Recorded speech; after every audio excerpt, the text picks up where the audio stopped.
میرے ساتھ اس وقت جنرل ریٹائرڈ عبدالقیوم صاحب موجود ہے۔ سینیٹر صاحب، سب سے پہلے تو نگراں وزیر اعظم کے لیے اب تک کی کیا مشاورت ہوئی ہے؟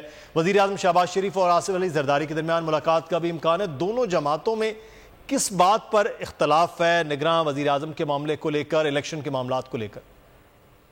دیکھیں، نگران وزیر اعظم کے لیے بنیادی طور پہ جو آئینی ریکوائرمنٹ ہے وہ تو لیڈر آف دی ہاؤس اور لیڈر آف دی اپوزیشن کی ہے کہ وہ مشاورت سے کریں گے، اور اگر وہ نہ کر سکیں تو پھر اس کو جو الیکشن کمیشن ہے وہ اپنے طور کے اوپر پھر وہ ڈیسائیڈ کرے گا۔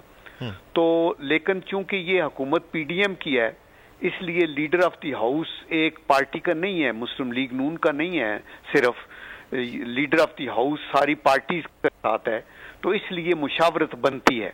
So that is why Zardari صاحب سے بھی، مولانا فضل الرحمان سے بھی، باقی پارٹیوں سے بھی مشاورت کر کے، تو مجھے تو میں تو پریوی نہیں ہوں کہ کون سے نام ہیں، لیکن وہ کہہ رہے تھے خواجہ آصف، جن کو پتہ ہے، انہوں نے کہا کہ 5 نام کے اوپر ہم ہوئے ہیں اور یہ ان میں سے ایک کو عبوری وزیر اعظم بنایا جائے گا۔ تو نام تو ہے وہ سامنے چلے آ جائیں گے۔ جامعات میں چلتا گورکھ دھندا،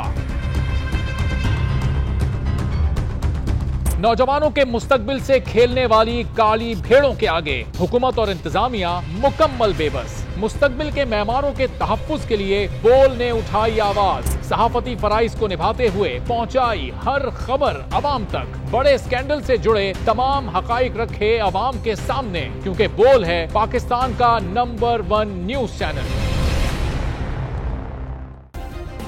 سبسکرائب کریں اور بیل دبائیں تاکہ کوئی خبر رہ نہ جائے۔